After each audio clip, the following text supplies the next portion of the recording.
எல்லாருக்கும் வணக்கங்க. இன்னைக்கு அனிதா புஷ்பவனம் குப்புசாமி யூடியூப் சேனலில் உங்களெல்லாம் சந்திக்கிறதுல ரொம்ப ரொம்ப மகிழ்ச்சி.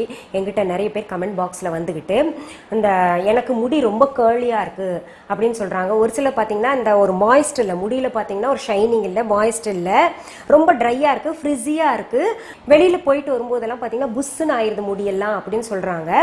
அந்த மாதிரி ஃப்ரிஸி ஹேர் வந்து நம்ம ஓரளவுக்கு கட்டுக்குள்ளே கொண்டுடலாங்க. அதற்கான ஹோம் ரெமெடி கேட்டிருக்காங்க. ஹேர் வந்து ஸ்ட்ரெயிட்னிங் பண்ணுறது எப்படின்னு. நான் வந்து கெமிக்கல்ஸ் எல்லாம் போட்டு பார்லரில் பண்ணுற மாதிரி ஸ்ட்ரெயிட்னிங் பண்ணி காமிக்க முடியாது. ஏன்னா அதில் கெமிக்கல்ஸ் நிறையா இருக்கனால நிறைய பேர் அதோடைய ரிசல்ட் வந்து முடி கொட்டுதுன்னு சொல்கிறாங்க. அதனால் என்ன பண்ணுறேன், நான் இப்போ ஹோம் ரெமெடி உங்களுக்கு சொல்லித்தரப்போகிறேன். ஓரளவுக்கு அது வந்து கட்டுக்குள்ளே அடங்குங்க. நான் அது செஞ்சுருக்கேன், நல்லாவே கேட்கும் அது. இப்போ அதற்கு தேவையான பொருட்கள் என்னென்னு முதல் பார்த்துடலாம். கார்ன்ஃப்ளவர் அரை கப், தேங்காய் துருவல் அரை கப், சோறு அரை கப், எலுமிச்சை சாறு அரை மூடி. என்ன மேடம் நீங்கள் சோறெல்லாம் வச்சுட்டு எங்களுக்கு ஹேர் ஸ்ட்ரைட்னிங் சொல்லித்தர போகிறீங்களா அப்படின்னா, அது நல்லா இருக்கும். நீங்கள் செஞ்சு பாருங்கள், செஞ்சுட்டு எனக்கு ரிசல்ட் சொல்லுங்கள். இப்போது அந்த எல்லாத்துலேயுமே பார்த்தீங்கன்னா உங்களுக்கு அந்த ஹேர் ஸ்டிஃப்னஸ் கொடுக்கும். இந்த கார்ன்ஃப்ளவர் எல்லாம் வச்சு நம்ம அப்ளை பண்ணோன்னா ஹேர் ஸ்டிஃப்னஸ் கொடுக்கும். இந்த சோறில் பார்த்தீங்கன்னா ஸ்டார்ச் இருக்கும். இப்போ என்னென்னா உங்களுக்கு அரிசியை வடித்து அந்த கஞ்சியை பயன்படுத்துறது அதுவும் நல்லா இருக்கும்.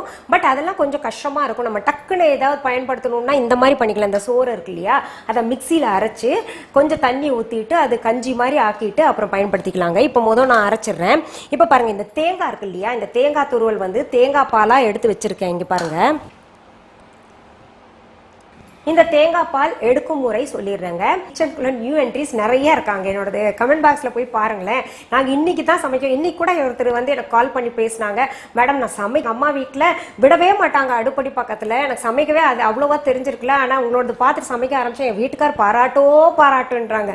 உண்மையாலுமே வீட்டுக்காரரை நம்ம வந்து முந்தானையில் முடிஞ்சு வச்சுக்கணும்னா என்ன பண்ணணும், நல்லா சமையல் செஞ்சு கொடுக்கணும். அதை விட குழந்தைங்களுக்கு நல்லா கொடுக்கணுங்க, அப்போதான் ஆரோக்கியமாக வளருவாங்க.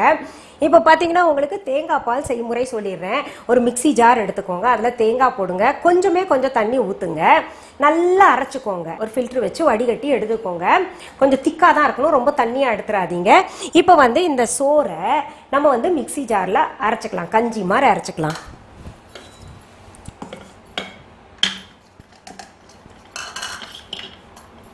பாருங்க, இதில் கொஞ்சம் தண்ணி ஊற்றுறேன் நான்.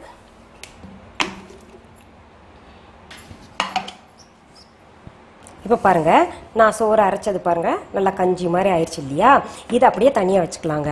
இந்த கார்ன்ஃப்ளவர் இருக்குல்ல, அது கட்டி பிடிக்காம நம்ம இப்போ கலந்துக்கணும். கொஞ்சம் தண்ணி ஊற்றி கையில் கரைச்சா பெட்டருங்க. ஏன்னா நமக்கு கட்டி இருக்கா இல்லையான்னு சொல்லிட்டு அதை ஃபீல் பண்ண முடியும் அப்போதான். இப்போ பாருங்க, கட்டி பிடிக்காம கரைச்சி வச்சுட்டேங்க. இப்போ நம்ம அடுப்பை பற்ற வச்சுக்கலாம். அது சூடானோடனே நம்ம முதல் என்ன பண்ணோன்னா இந்த கார்ன்ஃப்ளவர் போட்டுக்கலாங்க. கார்ன்ஃப்ளவர் போட்ட உடனே என்ன பண்ணணும், நம்ம கலக்கிக்கிட்டே இருக்கணும், இல்லாட்டி அப்படியே லம்ஸ் ஃபார்ம் ஆயிரும், அதாவது கட்டி கட்டியாக பிடிச்சிக்கும். இதில் அடுத்தது நம்ம கஞ்சி ஊற்றிக்கலாம். இங்கே பாருங்க, நல்லா திக்காயிடுச்சுங்க. ஆனால் வந்து இதில் சின்ன கட்டி இன்னும் இருக்குது. நான் நல்லா எவ்வளோ கலந்தும் கூட அது இருக்குது. அப்படி ஆச்சுன்னா ரொம்ப உங்களால் முடியலன்னா மிக்சி ஜாரில் போட்டு ஒரு சுற்றி எடுத்துக்கோங்க, நல்லா ஆயிடும், கிளியராக ஆயிடும். அடுத்தது இந்த தேங்காய் பால் போடணுங்க. நீங்கள் என்ன பண்ணுங்க, கார்ன்ஃப்ளவர் ஆட் பண்ணும்போதே தீ ரொம்ப மெல்லிஸாக வச்சுக்கோங்க. தேங்காய் பால் எதுக்குன்னா ஹேர் வந்து நல்ல பளபளன்னு இருக்கிறதுக்காக தேங்காய் பால். பொதுவாகவே நீங்கள் வந்து வாரத்தில் ஒரு நாள் தேங்காய் பால் இல்லாட்டி தயிர் போட்டு குளிச்சிங்கன்னா அவ்வளோ நல்லா இருக்கும், முடி பளபளன்னு இருக்கும். நான் ஒரு ஹேர் ஆயில் 2 போட்டிருக்கேன். அப்போ கூட என்ன பண்ணுறீங்க, முடி இது கொட்டுது. அதாவது நான் சொல்கிறேன், நம்பிக்கை அது போடுங்க. எனக்கெல்லாம் பாருங்கள், இந்த ஏஜில் கூட குட்டி குட்டியாக அந்த நெத்தியெல்லாம் நிறையிற அளவுக்கு வளர்ந்துட்டு இருக்கு. அதனால நீங்கள் நம்பிக்கையோடு பயன்படுத்துங்க. 2 ஹேர் ஆயில் போட்டிருக்கேன் பாருங்கள். ஒன்று கோவா லீவ்ஸ் யூஸ் பண்ணி போட்டிருக்கேன், இன்னொன்று வந்து வெங்காய விதை யூஸ் பண்ணி போட்டிருக்கேன்.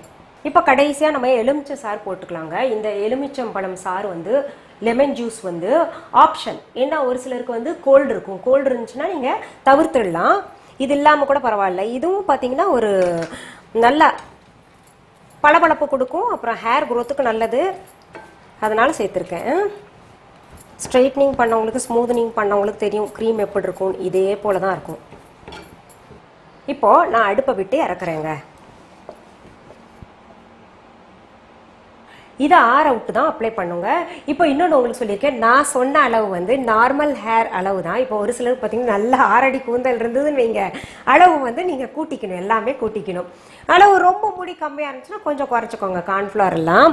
இப்போ பாருங்கள், நான் உங்களுக்கு சூடில் ஏன் முடியில் அப்ளை பண்ண போகிறதில்ல, உங்களுக்காக போயிட்டு நான் மார்க்கெட்லேருந்து இது வாங்கிட்டு வந்தேன். பாருங்கள் எப்படி அப்ளிகேஷன் வந்து செய்து காமிக்கணும்னு. இப்போ முடி இப்படி இருக்குன்னு வைங்களேன், நல்லா சூடாக ஆறட்டுங்க, அதுக்கப்புறம் வைங்க. ஏன்னா இது கையில் தொட்டு தான் செய்யணும், எனக்கே இப்போ வந்து தொட்டு செய்யணும்னு நல்லா ஆறணும், அதனால் ஆற விட்டுறேன். இப்போ இதை எப்படி அப்ளை பண்ணலான்னு பார்க்கலாம். பாருங்கள், நான் இந்த சௌரி முடியில் உங்களுக்கு அப்ளை பண்ணி காமிக்கிறேன். அதாவது இந்த ப்ரஷ் இந்த மாதிரி ஒன்று வச்சுக்கோங்க. ப்ரஷ் இல்லாட்டியும் கவலை இல்லை, கையில் கூட நம்ம அப்படியே எடுத்து கூட பண்ணலாம். இங்கே பாருங்கள், முடியில் நல்லா சிக்கு எடுத்துடணுங்க. எடுத்துட்டு என்ன பண்ணணும், ஸ்கேல்ப், இதுதான் ஸ்கேல்ப்புன்னு கற்பனை பண்ணிக்கோங்க. அங்கிருந்து அப்படியே நான் உங்களுக்கு கையிலே செய்து காமிக்கிறேன். பாருங்க, இங்கே பாருங்க, இங்கே ஒரு மடிப்பு இருந்துச்சுல்ல, அது வேணும்னு தான் நான் விட்டேன், உங்களுக்கு தெரியணுங்கிறதுக்காக. அந்த மடிப்பு வந்து இப்போ ஸ்ட்ரெயிட் ஆயிருக்கு பார்த்தீங்களா.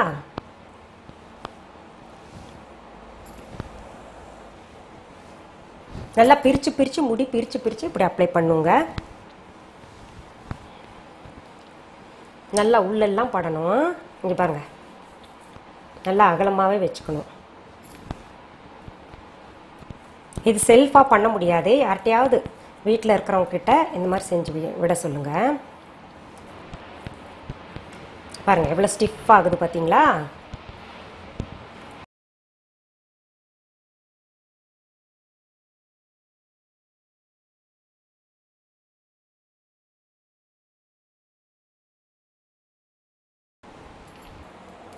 கட்டி வந்துச்சு நீங்கள் கையில் உடச்சி விட்டுக்கோ. அந்த கட்டி இருக்குன்னு கவலைப்பட வேண்டாம்,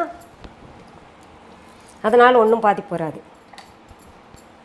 இப்போ பாருங்கள், சுருட்டிக்கிட்டு இருந்த முடி கூட அயன் பண்ண மாதிரி நிற்கிது இல்லை. இப்படி நீங்கள் அப்ளை பண்ணிக்கணுங்க, தலை முழுக்க இப்படி அப்ளை பண்ணிக்கோங்க. நீங்கள் என்ன கேட்பீங்கன்னா, இதனால் ஏதாவது சைடு எஃபெக்ட் வருமா மேடம் அப்படின்னு. கிடையவே கிடையாது. கார்ன்ஃப்ளவர் உள்ளரையே சாப்பிட்றோம், நம்ம சோறு டெய்லி சாப்பிட்றது, நம்ம எலுமிச்சம்பழமும் நம்ம சாப்பிட்றோம். எல்லாமே சாப்பிடக்கூடிய பொருள்களை வச்சு தான் நான் செய்து காமிக்கிறேன் உங்களுக்கு ஒவ்வொரு ரெமெடியும். இங்கே பாருங்கள் எவ்வளோ அழகாக நிற்கிது இல்லை, அப்படியே காஞ்ச பின்னாடி ஸ்டிஃபாக இருக்குங்க.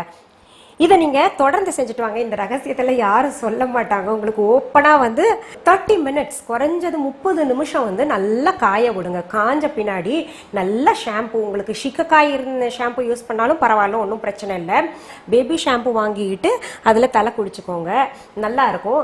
ஆனால் கொஞ்சம் நாளாக ஆக செய்துக்கிட்டே வந்தோம்னா இது கொஞ்சம் முடி வந்து கட்டுக்குள்ளே அடங்கும். கேர்லி ஹேர் எல்லாம் கொஞ்சம் நல்லா ஆயிடுங்க. ஒரு மந்த்லி ட்வைஸ் பண்ணுங்களேன், மாதத்திற்கு 2 முறை செய்யுங்க கட்டாயம். இது நல்ல ரெமெடி கிடைக்குங்க. இதை நீங்க செய்து பார்த்துட்டு எனக்கு கமெண்ட் பாக்ஸ்ல கமெண்ட்ஸ் பண்ணியே ஆகணும். சரியா? மீண்டும் சந்திக்கலாமா? நன்றி, வணக்கம்.